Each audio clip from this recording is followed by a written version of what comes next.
Welcome back to the channel, everybody.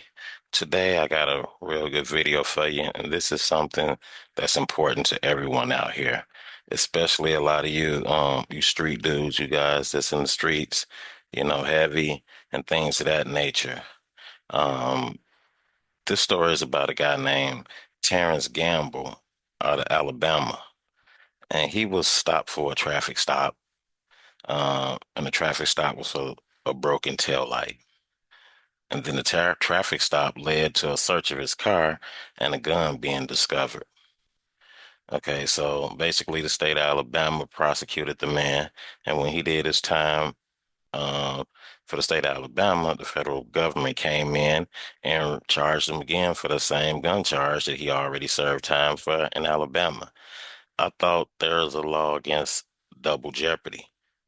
I thought when I was coming up, going through school, learning civics and all of these type of things, double jeopardy was a big issue, and it was told to us that hey, you couldn't be charged for the same time crime twice. The state or whatever prosecutors couldn't charge you twice. You already was charged. Well, I'm starting to think to myself after seeing this here story that that is totally not the case. Uh, because as I've gotten older, I noticed things are not as they were taught to us coming up in school. Now, I don't know if all of these changes that's going on has anything to do with CERN, CERN. I think everybody should Google CERN and see what CERN is up to with this halogen uh, collider, where these guys are opening up um, wormholes and portals. They're trying to basically, you know, open up a hole to a new dimension. I think they actually did it because they actually already ran 5 or 6 experiments total, that I personally know of. And even back in the early 2000s, the late 1990s, I worked for Canon USA in Aurora, Illinois. And right down the street at Route 59, probably a mile or two um, um, from where I was at, Route 59, I believe it was Butterfield Road. There was Fermilab was there.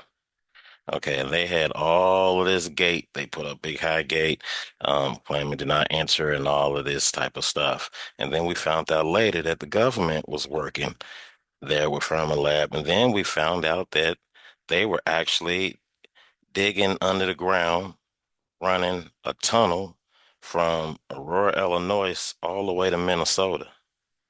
And underneath this tunnel is where they was connecting this halogen collider, this big machine they're using to create energy to try to replicate the Big Bang. They doing all of this stuff on the ground, so I brought that up just to say, sometimes I think that somehow we shift timelines in a parallel universe because a lot of the stuff that we were told is coming out to be so false. Everything from 9/11 to the Iraqi wars to, you know, a lot of different stuff they told us, even the stuff they told us about Martin Luther King, a lot of this stuff was false, made up, or it's just different in this timeline because now apparently double jeopardy does exist per the Supreme Court. Take a listen to this. Let me know your thoughts in the comments, and we're gonna carry on. Imagine serving time for a crime, thinking your debt to society is paid, only to face a second round of prosecution for the same offense. That's the harsh reality behind the dual sovereignty loophole. This legal doctrine allows state and federal governments to prosecute the same act as separate crimes. For people like Terrance Gamble, it can mean double the time behind bars. Gamble's case started with a routine traffic stop in Mobile, Alabama. Police officers pulled him over for a broken taillight and found a gun in his car. As a convicted felon, Gamble wasn't allowed to own firearms. Alabama charged him with illegal possession of a firearm, and he served a year in prison. But the story didn't end there. The federal government charged him for the same gun possession, citing their own laws. Gamble fought back, arguing that this violated his Fifth Amendment right against double jeopardy. The courts didn't agree.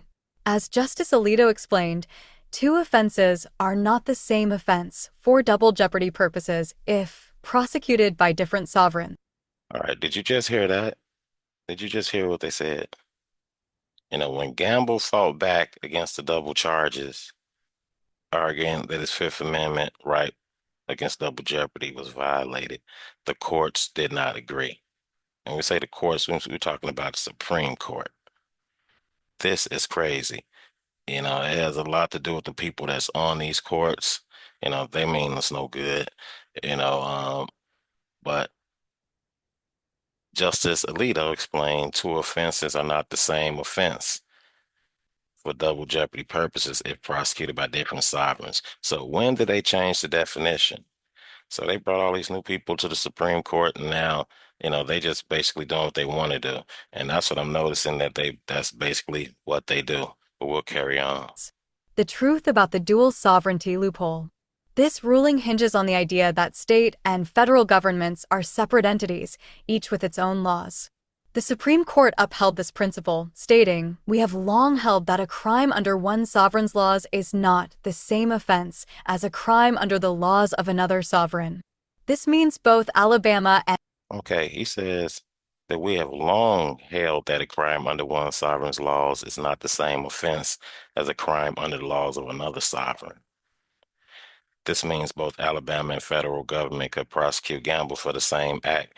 When did that change? Somebody get in the comments and let me know, because this is not the way it was taught to me. And I went to gifted schools. I didn't go to regular elementary school like a lot of people went to. I was always in gifted programs. So I went to gifted schools, and we were taught totally different. We were taught totally different. the federal government could prosecute Gamble for the same act. Critics argue this loophole undermines constitutional protections. Justice Ginsburg called it a liberty-denying potential of successive prosecutions, warning that the dual sovereignty rule leaves the poor and vulnerable at greater risk.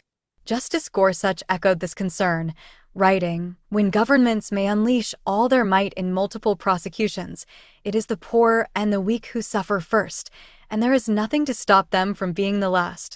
The dual sovereignty doctrine isn't just a legal technicality, it's a gateway for multiple layers of punishment. For drivers like Gamble, a routine traffic stop can spiral into years of legal battles and extended prison time. Understanding this loophole is essential for anyone navigating the legal system. It's a stark reminder that even well-known rights like protection against double jeopardy can have glaring exceptions. Wow. Well, that said a lot. Now, this article right here says a lot. Let me know your thoughts in the comments.